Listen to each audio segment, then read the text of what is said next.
बाबू बाबू तमें ये बसिकी तमें ये देखु तो है मु पोखरी जाई गाधी आसूसी आसिले आमे घर जीवा है तुम गोटे कम कर ये कुरकुर पैकेटा खाऊ तो मु गाधी आसूसी आसिले आसिले आमे जीवा है।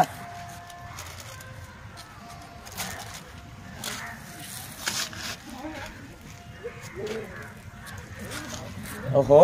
पोखरी पोखरी कड़े झाड़ा बसिली पेटटा भारी सफा सफा लगुच हौ मु शीघ्र शीघ्र ब्रशटा करदेवी तेणे कंकड़ा आनी कंकड़ा तरकारीटा करिया भारी मनटा है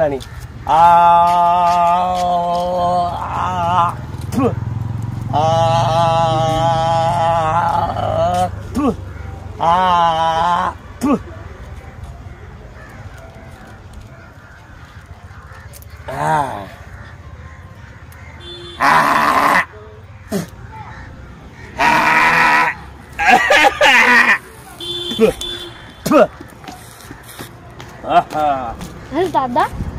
दादा अरे अरे माँ दीपिका कौन कहू रे माँ अरे दादा आपण ए कौन कले अरे मु कौन कली अरे दादा आपण तोठरे दांत घसी से दांत गाड़ी जो तोठ मधे फोपाड़ी दउछंती। अरे अरे दांत गाड़ी ढा पकैली एथरे कौन व्यवस्था कौन अछि। अरे आपण कौन जानि पमनांती एबे पर हम सफाई भाई बहन माने आसी याको सफा करी गले पुणी आपण ए दांत गाड़ी को फोपाड़ी अपरिष्कार करछंती। ओ हेले कोन हेला कोन काली आ सफा करिवेनी कोन करिवे काहे करिवेनी आपण एपरि भाबे दांत गाड़ी पकई तोठ को अपरिष्कार करथिबे से बाबू कुरकुरी खाई कुरकुरी जरी पकई अपरिष्कार करछि। अरे कथा से ना रे माँ कथा यहा आमे जाइथिलु बिलो को तो सेठी 3-4टा कंकड़ा मिलथिला आमे घर को नेबा व्यस्त से रोषे करबा टिके व्यस्तता भितर मु दांत काठीला एमिति पकई देली मो अजाणत पकई दैछि रे बा। अरे दादा आपण काहे के बुझुनांती जे हम सरकार लक्ष लक्ष टंका प्रचार प्रसार माध्यम रे खर्च करछंती अथच आपण स्वभाव को आपण परिवर्तन करूनांती किंबा निजे मध्ये बदलुनांती काहे के सब करछंती। अच्छा दादा मते गोटे कथा कहले आपण काहे की सब बेले दांत घसछंती ओ गाधोछंती। अरे तू को एमती कहू मा अरे दांत घसा गाधुआ ए तो हम नीति दिनिया कथा यहाँ आम दैनंदिन जिनस आम गाधेवा परिष्कार केमी रहा गाधेवा दांत घसवा तेल लगेवा परिष्कार पोषाक पिंध ए तो आम दैनंदिन जिनस आपको आम कौन छाड़ी रही पार आम पूरा गाधेले दांत घसिले परिष्कार रहा निरोग रहा आहरी आम कौन रही पार। आपण ठीक बुझुछंती दादा आमे रहउथिबा आखपाख आखपाख परिवेश को आमे स्वच्छ रखिबा दरकार